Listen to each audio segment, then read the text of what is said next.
boa tarde. O plenário do Supremo Tribunal Federal condenou a 17 anos de prisão por 5 crimes, incluindo golpe de Estado, Aécio Lúcio Costa Pereira, primeiro réu dos atos antidemocráticos do dia 8 de janeiro.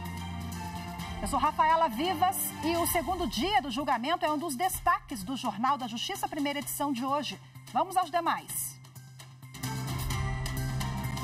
Com a autorização da Justiça, a Polícia Federal faz operação para apurar vendas de sentenças no Tribunal de Justiça da Bahia. Combate à desinformação. Em seminário, ministros do STF falam sobre a relação de notícias falsas e ataques antidemocráticos, como o do dia 8 de janeiro. E ainda, tribunais superiores lançam o primeiro Prêmio Nacional de Jornalismo do Poder Judiciário.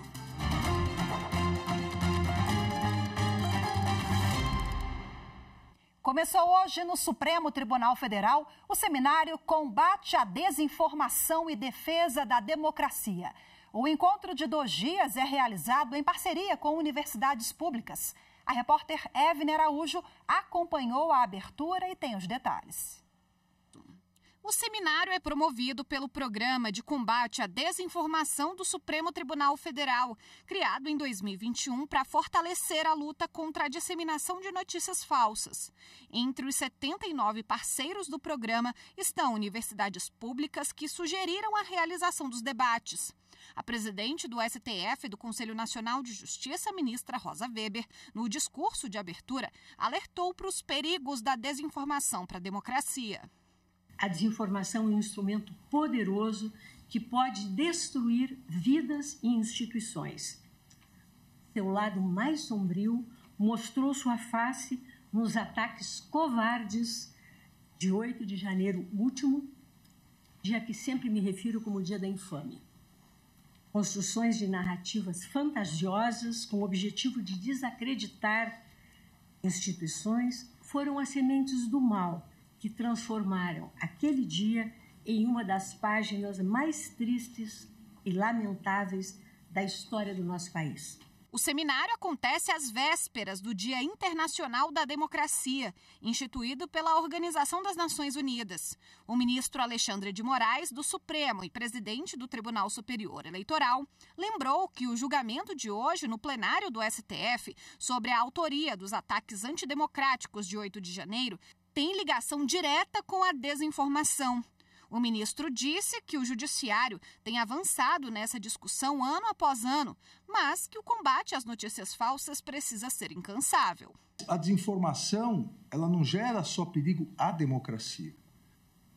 As notícias fraudulentas disseminadas nas redes sociais aumentaram exponencialmente o número de suicídios em adolescentes. O ministro Luiz Roberto Barroso, vice-presidente do STF, presidiu o painel sobre o fortalecimento do sistema de justiça e das instituições para combater a desinformação.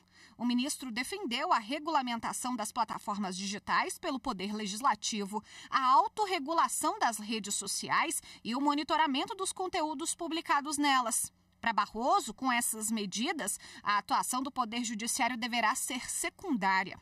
O Judiciário não deve ser o protagonista dessa história. Há uma circunstância brasileira dos últimos, eu diria, quase 35 anos, desde a Constituição de 88, que imagina que o Judiciário deva ser o espaço de solução de todos os grandes problemas da sociedade.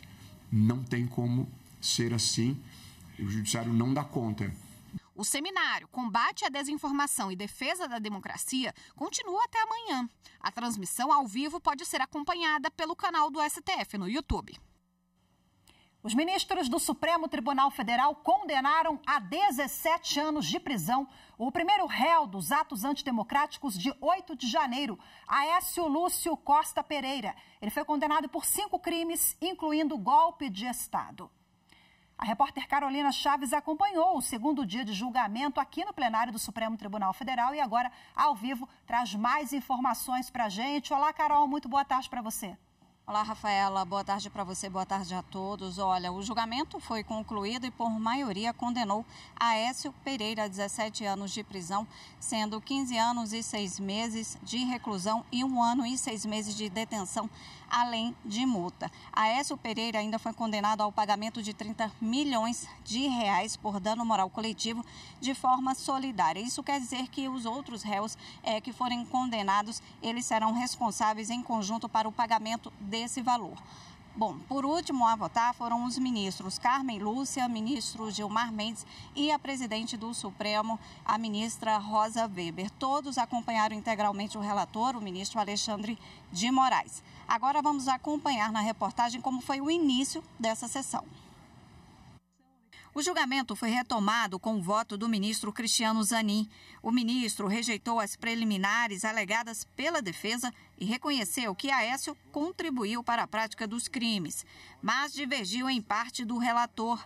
Zanin levou em conta que Aécio não tem antecedentes criminais e votou para condenar o réu a um total de 15 anos, divididos entre reclusão e detenção, e que Aécio deve permanecer preso. Totalizo a pena privativa de liberdade definitivamente em 15 anos, sendo 13 anos e 6 meses de reclusão e 1 ano e 6 meses de detenção, devendo a primeira ser executada inicialmente na linha do artigo 69 do Código Penal. Em seguida, foi a vez do ministro André Mendonça.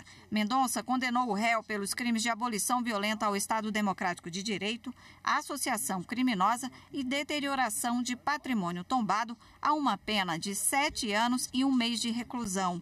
Além disso, Mendonça seguiu o relator e determinou o pagamento de 30 milhões de reais por dano moral coletivo. Ele defendeu ainda a individualização da conduta e da pena. Precisamos tratar todos igualmente, com os rigores correspondentes e também com o reconhecimento de que certas situações geram um não enquadramento em determinada conduta. Em relação a esse réu, não vejo na atitude dele um ato idôneo de golpe de Estado. No voto, o ministro Edson Fachin acompanhou o relator para condenar Aécio Pereira, mantendo o valor da indenização por dano moral coletivo em 30 milhões de reais.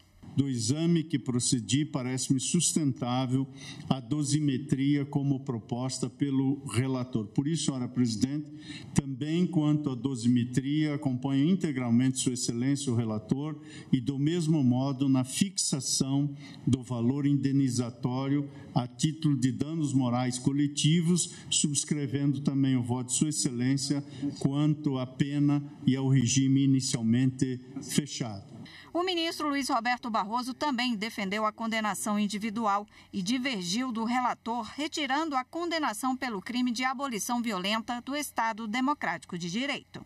De modo que, ao final, a minha dosimetria, presidente, ela corresponde à dosimetria feita pelo eminente relator, apenas deduzida a condenação pelo crime de abolição violenta do Estado Democrático de Direito, o que, portanto, no meu caso, reduz a pena para 10 anos de reclusão e 1 ano e 6 meses de detenção, e acompanho o relator relativamente à aplicação da multa. Os ministros Luiz Fux e Dias Toffoli acompanharam integralmente o relator.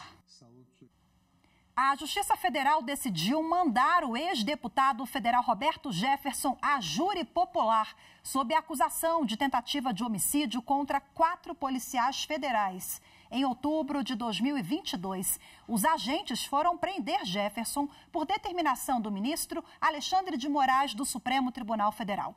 O ex-parlamentar, na ocasião, atirou nos policiais e jogou granada contra eles. 2 agentes da Polícia Federal tiveram ferimentos leves. Além da tentativa de homicídio com dolo eventual, ou seja, assumindo o risco de matar, Jefferson vai ser julgado pelos crimes de resistência qualificada, posse ilegal de arma e de 3 granadas adulteradas. A Justiça também manteve a prisão preventiva de Roberto Jefferson. Ele está internado no Hospital Samaritano, em Botafogo, no Rio de Janeiro, por determinação do Supremo, devido ao estado de saúde de Roberto Jefferson. A seguir, a partir do caso envolvendo o ator Bruno De Luca, após o atropelamento do amigo dele, Kaique Brito, nós vamos falar sobre omissão de socorro. Quando e por que a pessoa pode ser enquadrada neste crime? Os detalhes em instantes. Voltamos já.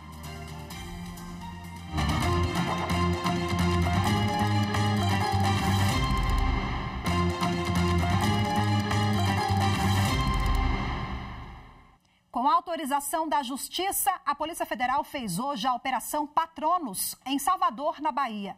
A ação tem como objetivo investigar a participação de advogados em negociações de decisões judiciais de um desembargador do Tribunal de Justiça do Estado.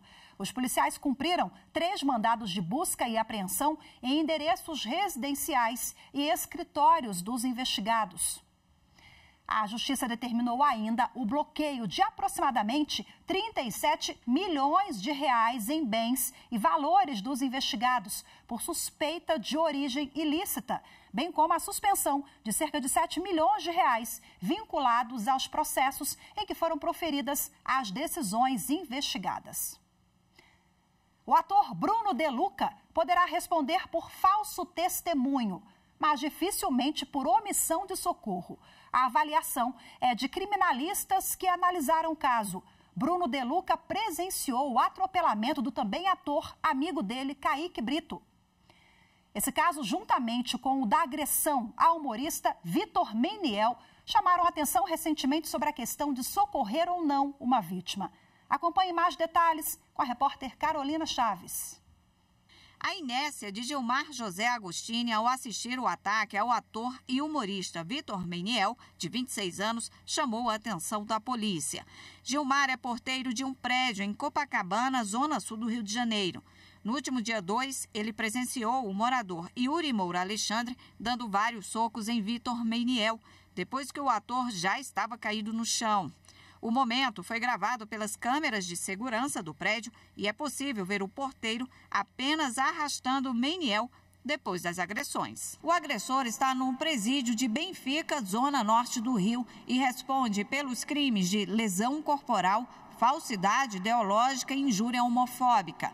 Segundo a delegada, o porteiro que assistiu a tudo sem interferir está respondendo por omissão de socorro, crime previsto no Código Penal, com pena de até 6 meses de detenção e multa. Outro caso que repercutiu nos últimos dias foi o atropelamento do ator Kaique Brito, de 34 anos. O acidente aconteceu na madrugada do dia 2 de setembro, na Barra da Tijuca, zona oeste do Rio de Janeiro. Kaique teve ferimentos graves e foi socorrido pelo próprio motorista que o atropelou. E o que mais chamou a atenção foram as contradições no depoimento do apresentador Bruno De Luca, que estava com Kaique na hora do acidente. Imagens mostram De Luca colocando as mãos na cabeça após Kaique ser atingido. No entanto, ele não chega perto do local e vai embora. A polícia, o apresentador disse que só ficou sabendo que a vítima era o amigo no dia seguinte. Segundo criminalistas, o confronto com as imagens pode levar De Luca a responder por falso testemunho, mas não por omissão de socorro, porque Kaique já estava sendo atendido. E agora, para a gente repercutir essa questão envolvendo a omissão de socorro, a repórter Carolina Chaves conversou com a advogada Adriana Flizola Durso. Ela é presidente da Abraquim Mulher, a Associação Brasileira dos Advogados Criminalistas. Vamos acompanhar. Doutora Adriana, muito obrigada pela participação aqui na TV e Rádio Justiça. Eu queria começar pedindo para a senhora explicar melhor essa questão do Bruno De Luca. Alguns criminalistas afirmam que ele não se enquadraria na omissão de socorro. Por quê? Bom, primeiramente, por uma razão lógica, né? Para eu dar uma resposta precisa em relação a esses casos concretos, eu deveria analisar o caso concreto, com as provas colhidas, com seus elementos, e isso não é possível porque nós não temos acesso, por exemplo, ao que já foi colhido no âmbito está tudo em fase de inquérito policial, não temos acesso ao inquérito policial. O que está se apurando é que o motorista do Uber que teria causado atropelamento, ele prestou socorro de maneira imediata e chamou a polícia. Isto eximiria a responsabilidade dos demais presentes ali na cena do acidente de prestar socorro. Por quê? Não se caracteriza o crime do artigo 135 do Código Penal se a vítima for eficientemente auxiliada por terceiros. Então, eventualmente, se alguém prestar socorro, não se exige que os demais presentes pratiquem o mesmo comportamento. Agora, doutora, e no caso do porteiro, com o Vitor Meiniel? No caso do Vitor, o porteiro já teria sido autuado, inclusive, por omissão de socorro. Pois pelas imagens, assim, ficou caracterizado que ele não teria intenção de prestar socorro.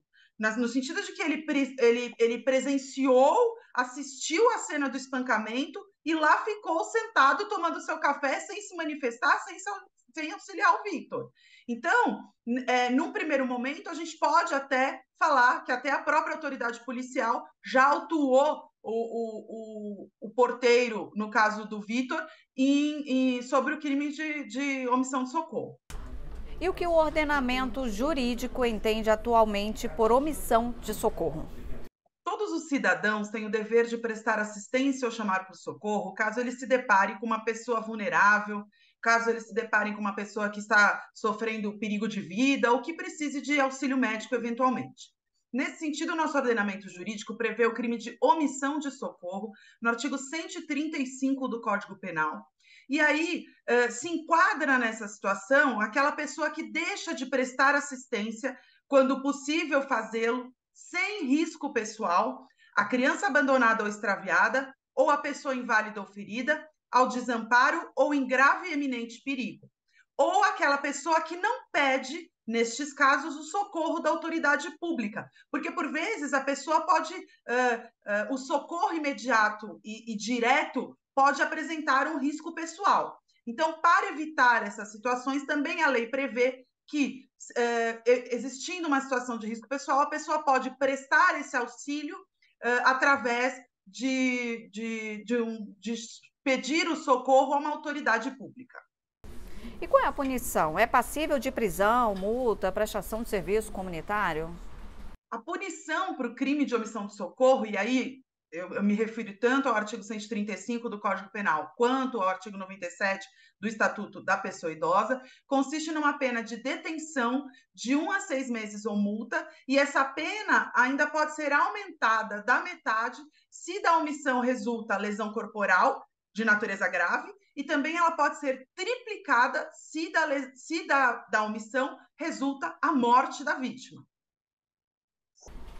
Agora, outro caso, doutora. No fim da semana passada, um caso chamou a atenção aqui no Distrito Federal. O motorista de aplicativo sofreu um assalto e foi esfaqueado 11 vezes em Valparaíso de Goiás, um município aqui no entorno do DF. Após o crime, ele conseguiu sair andando e chegou até um condomínio onde conseguiu pedir ajuda. Nesse caso, se algum morador se negasse a ajudá-lo por receio, talvez, né? Essa pessoa poderia responder por omissão de socorro? Esse caso específico funcionaria assim. Se alguém negasse socorro diretamente a esse homem esfaqueado por 11 vezes, num primeiro momento, a gente poderia falar em omissão de socorro.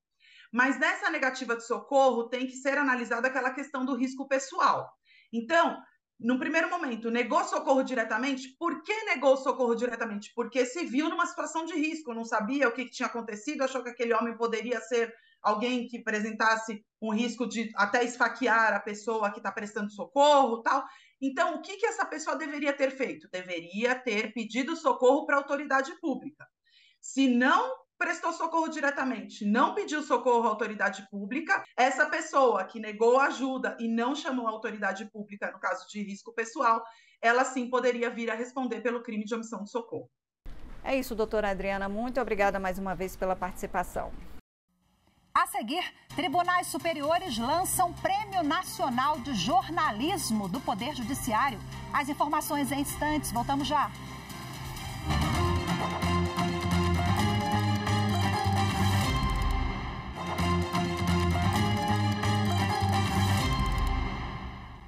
Em audiência de conciliação realizada no Tribunal Superior do Trabalho nesta quarta-feira, a Eletrobras e os sindicatos que representam os trabalhadores da empresa discutiram pontos do plano de demissão voluntária de 2023. As partes terão 7 dias para avaliar a proposta. Daniel Vasques tem os detalhes. A audiência de conciliação foi mediada pelo ministro do TST, Agra Belmonte. A proposta de acordo coletivo de trabalho inclui a reabertura do plano de demissão voluntária nas mesmas condições do plano anterior, oferecido em julho de 2023, e com prazo de 30 dias para adesão. A definição de um cronograma escalonado de desligamento dos empregados conforme as áreas de atuação, administrativa ou operacional, e a autorização para que os empregados que já tenham aderido ao PDV e que por motivos pessoais precisem sair da empresa, possam comunicar o fato ao sindicato, a quem caberá solicitar o imediato desligamento do trabalhador. O ministro Agra Belmonte determinou ainda a suspensão das ações coletivas em tramitação nos tribunais regionais que se refiram ao PDV. Uma nova audiência está marcada para daqui a 7 dias, prazo estipulado para que as partes possam avaliar a proposta. Até lá, continua valendo a liminar que suspende os desligamentos dos empregados que aderiram ao plano e cuja homologação ainda não tenha sido feita. Também estão suspensas as datas limite de adesão e a tramitação do processo de dissídio coletivo ajuizado pelo sindicato sobre o PDV. Os 5 tribunais superiores do país se uniram e lançaram o primeiro Prêmio Nacional de Jornalismo do Poder Judiciário, uma forma de estimular conteúdos que destaquem o papel da justiça na promoção da cidadania e na defesa do Estado Democrático de Direito. Pablo Lemos tem as informações. O lançamento do primeiro Prêmio Nacional de Jornalismo do Poder Judiciário, 35 anos da Constituição Cidadã, foi realizado na sede do Supremo Tribunal Federal, em Brasília. Na abertura, a presidente do STF e do Conselho Nacional de Justiça, ministra Rosa Weber, reforçou a importância da valorização da liberdade de imprensa. É uma iniciativa inédita na justiça brasileira, a criação de um prêmio em conjunto para reconhecer o trabalho incansável e necessário da imprensa brasileira em defesa do nosso Estado Democrático de Direito. A liberdade de imprensa, nunca é demais repetir, constitui pressuposto basilar da ordem democrática. E o jornalismo independente, livre e profissional é o maior e o melhor aliado no combate à desinformação, ao discurso de ódio e à intolerância. O prêmio é dividido em 5 eixos temáticos, baseados na missão constitucional de cada um dos tribunais superiores. As categorias são jornalismo escrito, impresso ou online, jornalismo de vídeo, televisão ou plataformas de audiovisuais, jornalismo de áudio, rádio, plataformas de áudio e similares e fotojornalismo. Cada candidato poderá inscrever apenas um trabalho por categoria em até 3 eixos temáticos. Serão aceitos trabalhos jornalísticos produzidos e publicados em meios de comunicação durante o período de 8 de janeiro de 2023 a 8 de janeiro de 2024. A iniciativa do primeiro Prêmio Nacional de Jornalismo do Poder Judiciário, com o tema 35 anos da Constituição Cidadã, reafirma a importância do Poder Judiciário atuante e independente e reconhece o papel indispensável de uma imprensa forte e livre. Com o objetivo de enfatizar a importância da Carta Magna e da imprensa, que, somada ao voto popular, se constitui como pilares de um Estado democrático. A iniciativa de hoje objetiva fomentar a divulgação por meios de imprensa dos reflexos da atividade dos tribunais no dia a dia da sociedade, em especial na promoção da cidadania e na proteção dos direitos fundamentais. Todos os momentos difíceis, e principalmente nos mais próximos, os mais remotos dos ataques autoritários, golpistas, essa união entre a independência do Poder Judiciário e a liberdade de imprensa mostrou que a democracia não vive nem sem um, nem sem o outro. As inscrições para o Prêmio Nacional, o primeiro Prêmio Nacional de Jornalismo do Poder Judiciário, são gratuitas e vão de 18 de setembro a 12 de janeiro de 2024. O formulário está no site do Tribunal Superior do Trabalho. Anote aí o endereço, é tst.jus.br/Prêmio Jornalismo Judiciário, tudo junto. O Jornal da Justiça, primeira edição de hoje, fica por aqui. Muito obrigada pela sua companhia. Até amanhã. Tchau, tchau.